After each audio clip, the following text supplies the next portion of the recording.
buenas a todos. Estamos aquí en un momento para presentar un libro dentro de nuestro apartado dedicado a la bibliografía, al saber. Está con nosotros dos personas que han presentado recientemente un libro muy interesante. Se trata de León Arsenal. Muy buenas tardes, muy León. Buenas tardes. Y Alberto Serrano, muy conocido por todos los espectadores de Canal 33. Muy buenas tardes, Julio, Alberto. Placer, estar aquí. En esta ocasión especial, veraniega, estival, vamos a hablar de un libro, como comentábamos, se llama ¿Por qué fracasan los partidos emergentes en España? Es una pregunta, como veis, y es muy interesante porque nos acerca a todos a la realidad española de esta primera parte del siglo XXI, más concretamente desde el año 2008. Vamos a ir haciendo un recorrido con nuestros protagonistas, con los autores de ¿Por qué fracasan los partidos emergentes? Aquí tenemos, este es el libro. Ha sido fracasan y cae el libro. Una señal de esta maravilla que yo he tenido la ocasión de hojear, porque es nuestra vida, es a la gente que nos gusta la política o que hemos tenido que seguirla, como bien sabéis, desde Canal 33, con nuestras entrevistas, nuestras tertulias, los debates entre representantes públicos de muy diferentes partidos políticos que por aquí han pasado, tanto emergentes como consolidados. Y el público de Canal 33 desde hace 30 años pues lo conoce muy bien, todos estos partidos emergentes. Antes de empezar con el desarrollo de esta obra, queremos presentaros más concretamente unas pinceladas bibliográficas sobre León Arsenal, que es un heterónimo de... Es un heterónimo, es el nombre artístico, es Arsenal, porque Arsenal es el equipo de fútbol, que ya quisiera claro, que fuera mío. Arsenal, como la palabra española Arsenal. Eso es. ¿Heterónimo de? Heterónimo, vamos a dejarlo ahí, el nombre artístico. Marino de profesión. Sí, efectivamente. Escritor, divulgador, consultor cultural con una trayectoria de más de 3 décadas. Sí, efectivamente. ¿Qué más apuntar de León? Pues... También sus colaboraciones en radio, televisión y revistas especializadas. Se ha consagrado también como autor de novela histórica. Estábamos hablando antes sobre los visigodos, sobre los íberos, de ciencia ficción, por ejemplo. Por ejemplo, El agente exterior, ese fue mi primer libro y mi primer premio de un poco de talla. Con numerosos galardones, como bien apuntabas, premios Pablo Rido, Ignotus, Minotaurio, Ciudad de Zaragoza, Espartaco, me dejo algunos, supongo. Sí. ¿Cuántos libros tienes en tu haber, León? Pues yo diría que en estos momentos tengo 24 títulos publicados.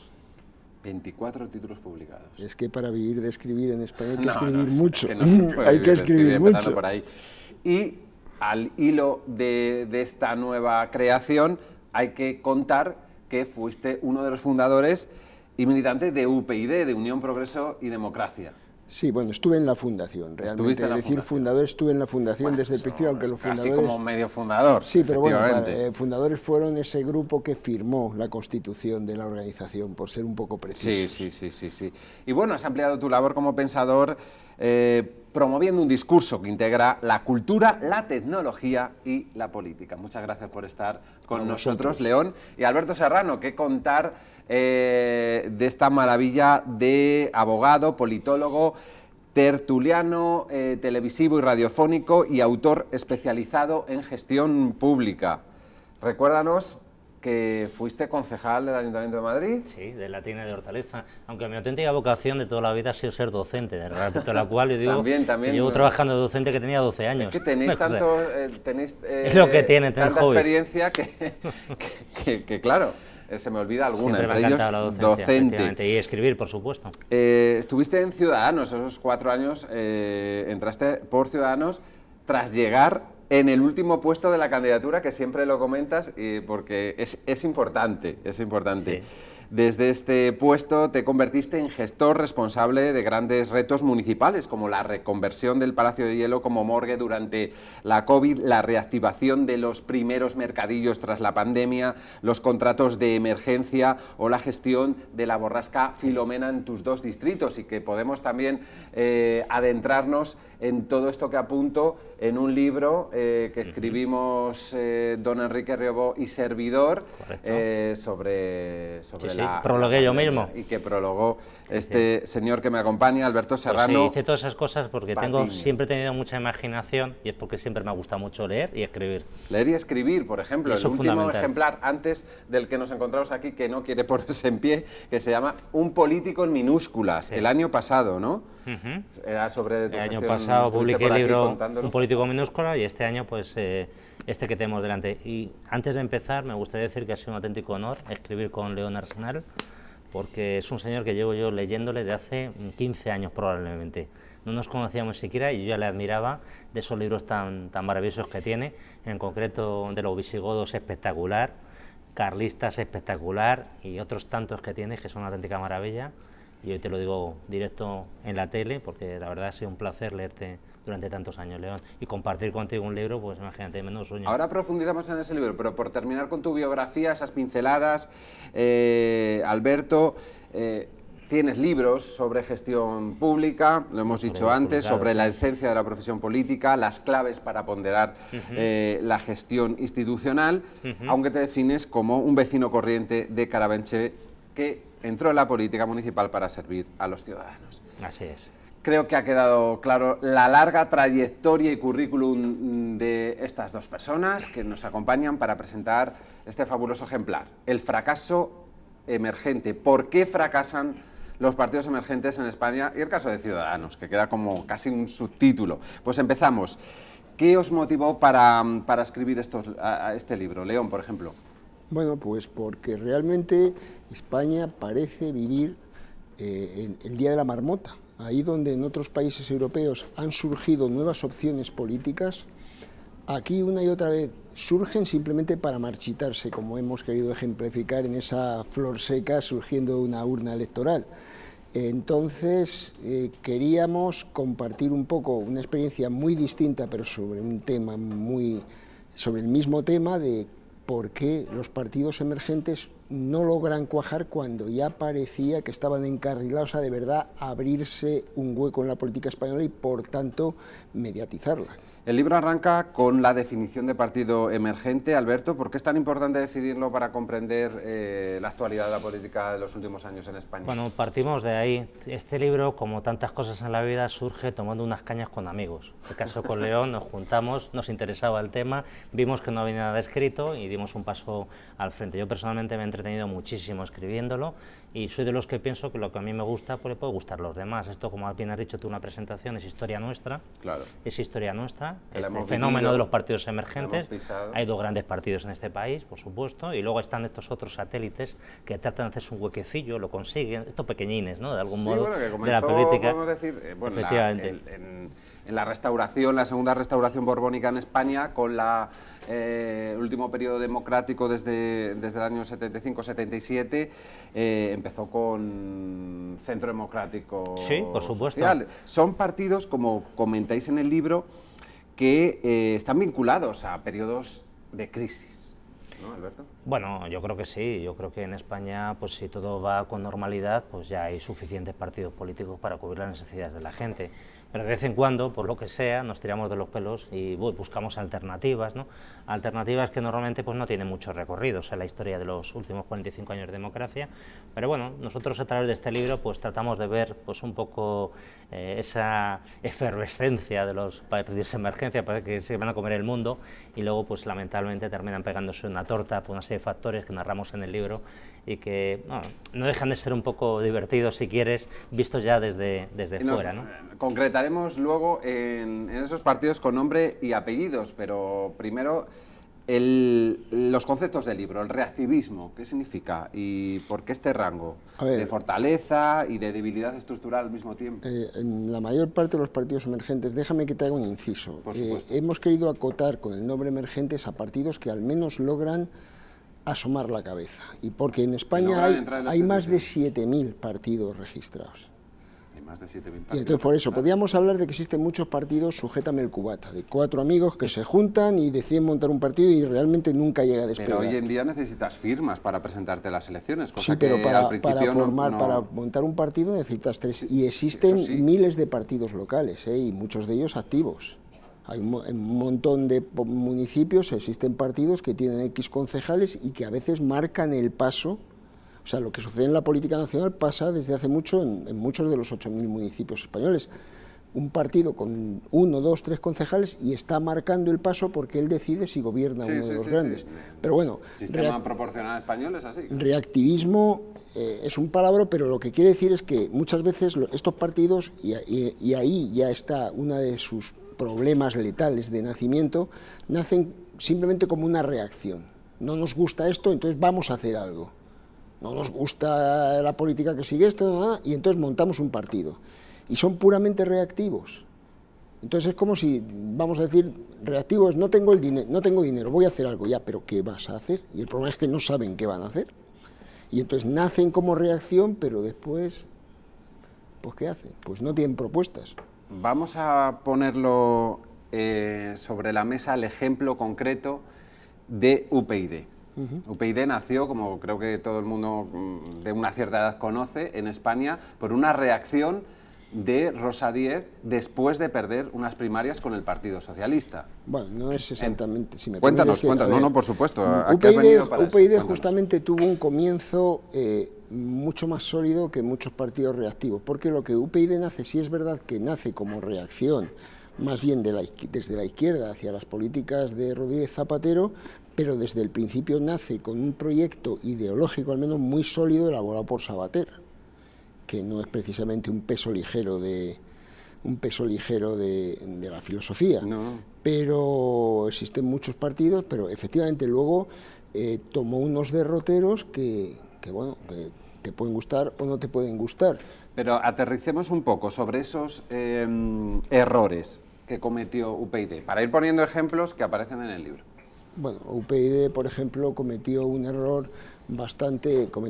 estratégico, por ejemplo. Es decir, perdió completamente el relato, apareció como el malo que no quería llegar a ningún acuerdo con Ciudadanos. Con Ciudadanos, que era el otro partido emergente que nació unos años después intentando atraer a su mismo electorado o parecido electorado, ¿no?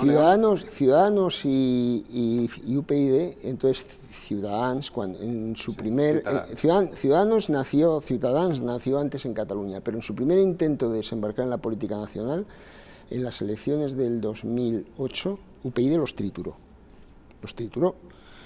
Pero después siguieron derroteros paralelos y el gran error de UPyD, aparte de todos los errores que pudo cometer a lo largo de su trayectoria,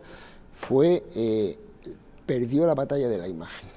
Fue una lucha de egos, nos acordamos todos, entre Rosa Díez y Albert Rivera. Bueno, fue en general una lucha de muchos egos. Sí, pero un poco ejemplarizados en esas dos personas. Y parece que la mala, como contabas tú de la película, acabó recayendo en el relato en Rosa Díez. Bueno, sí, de cara al público lo que pareció era que UPyD era intransigente, ególatra, y que como organización se negaba a negociar con Ciudadanos. Entonces pierdes el relato, quedas como el malo, y los resultados en las urnas fue que en el segundo choque Ciudadanos pulverizó a UPyD. Claro, no había margen para otro partido en el mismo espectro, lógicamente. Pues ¿no? evidentemente es que ese es otro error muy común en los partidos emergentes. No tienen en cuenta el contexto en el que se mueven, que es cambiante. Lo que ahora pinta mucho, mañana al electorado no le importa nada. Como mañana el petróleo se vaya por las nubes con esta guerra que se está liando en el Golfo, de repente ciertos problemas que ahora son muy importantes en la política nacional van a pasar a tercer plano. Alberto, vamos al lado de Ciudadanos, porque como bien conocen los espectadores, estuviste en el partido, de hecho en la interna del partido también estuviste, lógicamente. ¿En qué momento consideras que comenzó, vamos a también hablar del ascendente y el declive, porque no todo es el declive, porque para que exista tal, tiene que haber... Sí, lo primero que te quiero decir que Ciudadanos empezó antes que UPyD. Lo que pasa es que estaba circunscrito a Ciutadans en Cataluña. En el año 2006, se presentó en esas elecciones del año 2006. UPyD fue en el año 2007, cuando empezó a funcionar. Pero sí que es cierto que UPyD, de manera inmediata, tuvo una implantación nacional y a Ciudadanos todavía le costó pues, una serie de años, pues, 7, 8 años, más o menos en el 2012, quiero recordar la fecha, es cuando bueno, generó ese movimiento Ciudadanos de expansión para el ámbito nacional, y hasta entonces circunscrito exclusivamente a Cataluña. Pues sí, tiene dos fases que yo cuento en mi libro, una que tiene que ver con el tema de Cataluña, precisamente, cómo trata de introducirse, por así decirlo, en el mercado político catalán, y cuesta muchísimo, pero bueno, finalmente lo logran, entran dos, de una manera muy modesta, con cierto apoyo mediático, con 70 y tantos mil votos, que consiguieron el mínimo para entrar, y a partir de aquí pues, bueno, fueron proyectándose, siendo un partido un poco distinto, variado, y a partir de aquí pues se consolidaron en Cataluña bastante. Como una reacción al nacionalismo catalán, que parece que el Partido Popular y mucho menos el Partido Socialista atendían, ¿no? Bueno, yo cuento en mi libro que precisamente un problema que tenía Ciudadanos era un cierto vacío ideológico, que percibíamos todos. Yo creo que me afilié con el año 2013, una cosa así, y se veía un cierto vacío ideológico. Ciudadanos en una fase inicial era un partido transversal, es decir, que no quería ninguna etiqueta ideológica. Luego ya posteriormente se puso la etiqueta de socialdemócrata, básicamente porque muchos de los fundadores venían de una escisión del PSC, una reacción frente a bueno, la entrega del PSC ya a calzón quitado prácticamente al nacionalismo catalán, y luego ya posteriormente fue evolucionando, sobre todo reuniendo las elecciones europeas, y fue transformándose hasta llegar a ser un partido liberal, primero decían liberal progresista, pero bueno, cogió esa familia europea en esas elecciones europeas un poco su futuro, lideradas por Javier Nart, que tanto condicionaron al partido. Yo creo que estaba en clara expansión, y se consiguió entrar dentro de una familia europea importante que no tenía aquí en España pues ningún referente. Para que os hagáis una idea, me parece que en esa familia estaban metidos CiU y PNV. CiU, que finalmente fue expulsado del Partido Liberal, y ahí estaban compartiendo un espacio, en principio totalmente huérfano en España. Y eso fue un subidón tremendo, sobre todo a partir del año 2015, que es cuando precisamente hinca la rodilla, por así decirlo, UPyD, absorbe todo ese electorado, y a partir de aquí la fuerza es tremenda, la fuerza de Ciudadanos, diferentes elecciones, que las cuento un poco toda la evolución en el libro. Bueno, pues para quien lo hemos vivido es hasta cierto punto bonito de recordar, porque en aquellos años prácticamente eran éxito tras éxito. Yo creo el más importante, sin duda, la victoria de Inés Arrimadas, con más de 1 millón de votos, que es lo que sacaba Jordi Pujol en su más esplendor en Cataluña. Y resúmenos la caída y los factores que tú consideras que la propulsaron. Yo comento los factores de la caída, digamos, en los factores estructurales que hemos definido, pues el vacío ideológico, que hacía no tener un nicho claro de votos, el hiperliderazgo también de Rivera, como pasaba con UPyD con Rosa Díez, por supuesto. También, el cesaropapismo, que llamas en el libro, ¿no? De algún modo, sí. Y el mesianismo político. Que por supuesto, aquí también, bueno, pues en un momento dado se seca lo que son las bases del partido por ese hiperliderazgo, y porque reparto, lógicamente, de puestos y prebendas, ¿no? Que la gente, lógicamente, está pendiente de esas cosas. Y a continuación, pues los factores, muy brevemente, que a mi modo de ver determinaron la caída definitiva de Ciudadanos, fue lo más importante, no aceptar su papel de partido bisagra. En 2019, Albert Rivera tiene la posibilidad, porque salen los números, de permitir que Pedro Sánchez gobierne, renuncia a ese papel, hace ese famoso discurso de la banda de Sánchez, y ese discurso tan famoso de Rivera, que a la sigue postre repitiéndose hoy en fue día, quien condena a Ciudadanos, porque la gente, viendo que Ciudadanos solamente podía optar por el PP, opta en masa por votar directamente al Partido Popular. Por otro lado, la gente votaba a Ciudadanos para que no accedieran al poder los nacionalistas y gente de Pablo Iglesias, y votando y teniendo los números para ello, no lo aborta, y a continuación ven a Pedro Sánchez. Otros factores clave, pues por supuesto la marcha de Arrimadas de Cataluña, los gobiernos de coalición con el PP en inferioridad y lo último que menciono, el ataque a la murciana, ese último intento desesperado de generar cierto protagonismo que salió pues por el tubo de escape, por decirlo fino. Bueno, hemos hablado de esos factores, el cesaropapismo, que todo el mundo sabe lo que es, el mesianismo político, el personalismo, el culto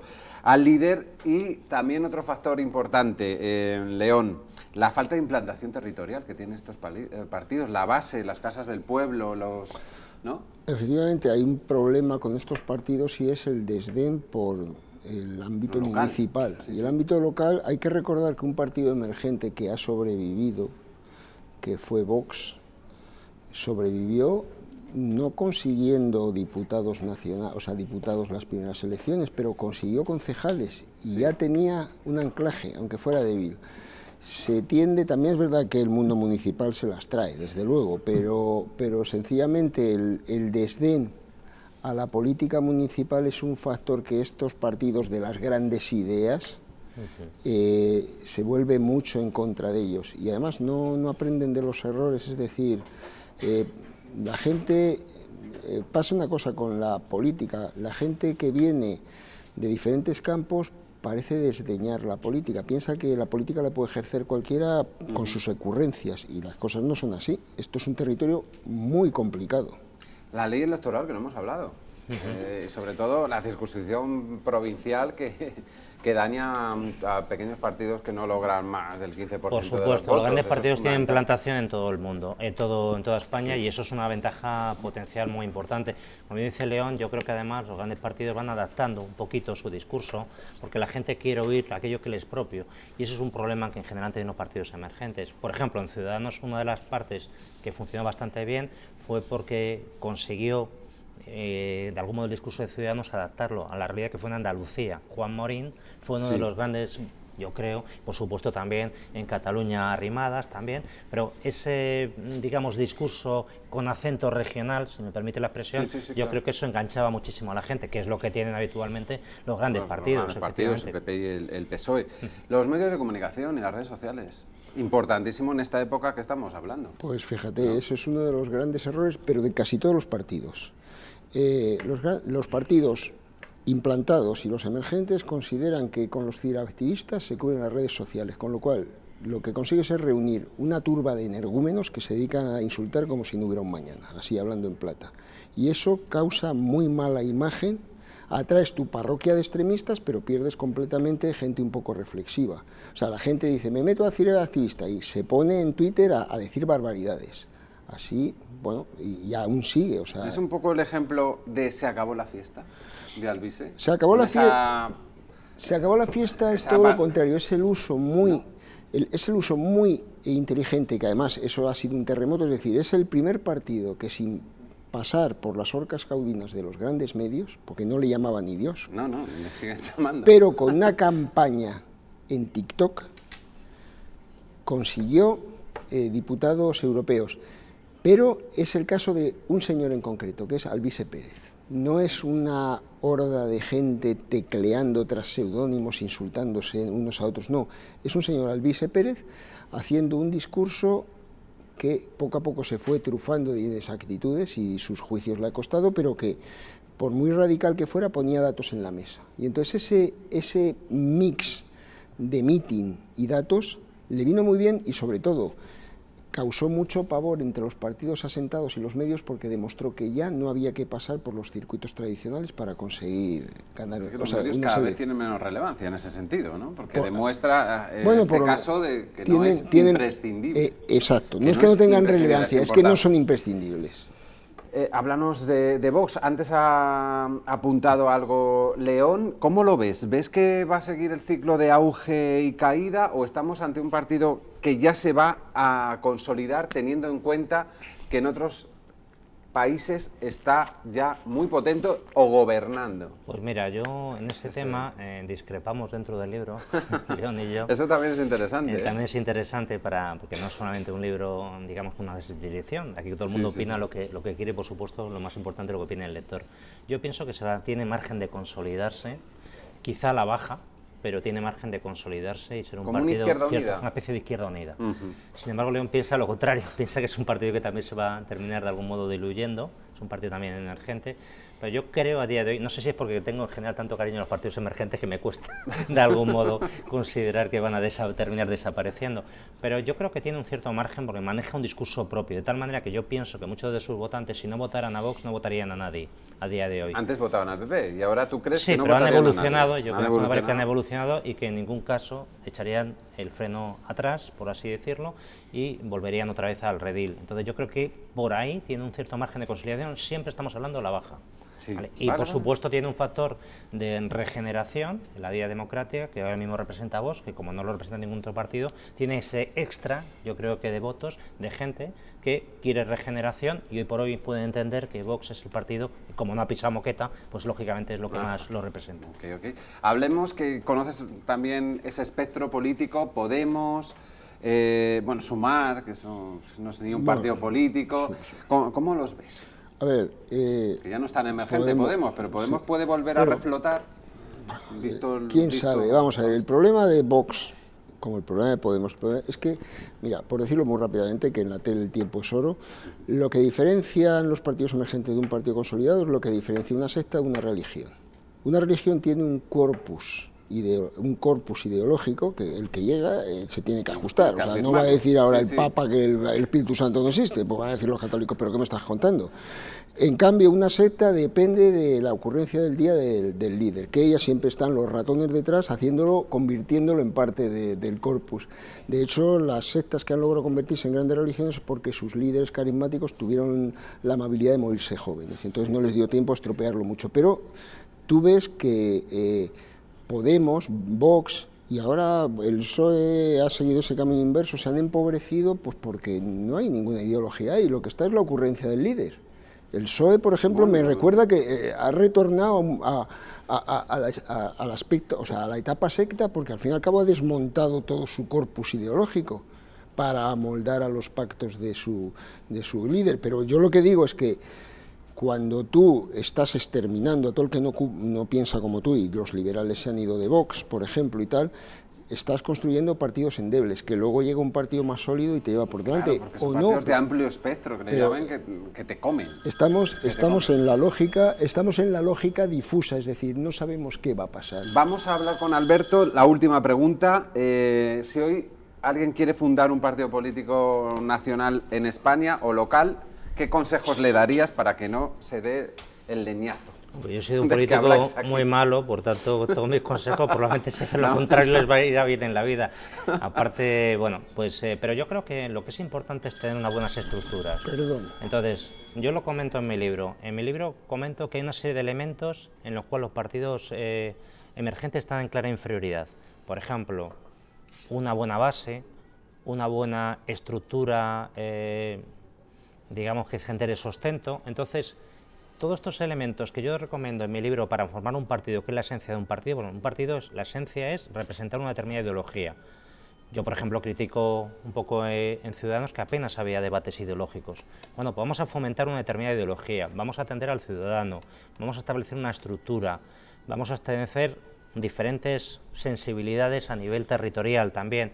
Y otra serie de cuestiones que yo vea que son carencias, que los pongo de manifiesto, y yo creo que ahí es donde tienen que crecerse, pero siempre y cuando con un proyecto de base claro, de tal manera que, como decía León, el que venga, que no lo altere, que no lo, entre comillas, corrompa, y sobre todo yo creo que es muy importante, nunca perder la referencia de que la gente que quiere participar en estos proyectos no puede buscar una profesión en esto. Tiene que tener su profesión, tiene sus ámbitos. Yo personalmente, como es conocido, pues he perdido muchas cosas metiéndome en política, las he hecho encantado, pero prácticamente me hace imposible volver a juicio de mi mujer, claro, me mataría si tratara de volver. En cualquier caso, yo creo que todo el mundo tiene que tener esa vocación de servicio público, de servicio, de colaborar, de pasarlo bien a la temporada y volver. León, para terminar, tu epílogo, ¿por qué hay que leer este libro? Bueno, pues hay que leer este libro primero para entender dónde estamos. Es cierto que aquí no estamos contando cómo montar un partido emergente exitoso, sino por qué fracasan. Que lo paguen, ¿no? No, sí, antes. Pero sí por qué fracasan, y como se suele decir, gente más sabia de la que suele pulular por España, el principal capital que tiene uno son sus fracasos, porque ya sabe lo que no debe hacer. Entonces, hay que aprender, no hay que llegar diciendo, tengo la idea genial, y las ideas geniales se venden a euro las 10.000. Entonces no, es verdad, tú tienes un proyecto político, pues haz un proyecto, mira a quién te diriges, mira qué es lo que vendes, qué hueco vienes a cubrir. Entonces, hay que leerlo para entender qué es lo que no hay que hacer y qué es en lo que no hay que entrar, porque todos hemos estado, bueno, todos, algunos hemos estado en partidos políticos que cedes un poco, ¿no? Cuando ves rasgos de mesianismo, cuando ves rasgos de compadreo, eso nunca se va a arreglar, eso siempre va a ir a más. Pues ha quedado claro el fracaso emergente, por qué fracasan los partidos emergentes en España y el caso de Ciudadanos. Editorial Ensayo, ¿dónde se puede encontrar? ¿Comprar? Cocapelli, bueno, pues en cualquier librería, en cualquier... ¿Librerías en por supuesto, en las grandes plataformas de internet, y en cualquier librería lo pides y se te sirve. Pues muy claro. bien, León Arsenal, muy buenas tardes, gracias por tu experiencia aquí plasmada, que también hay que tener valor, Alberto Serrano, para reconocer los errores y para aprender de ellos, como decíamos. Pues sí, tipo Woody Allen, ¿no? Hay que reírse de sí mismo, ¿no? Entonces ese libro también va un poco de eso. Cuento también anécdotas personales también, que igual alguno las recuerda y también se pues ríe. Un gran libro para los que nos gusta la política para este verano de 2025. A todos los espectadores de Canal 33, buenas tardes.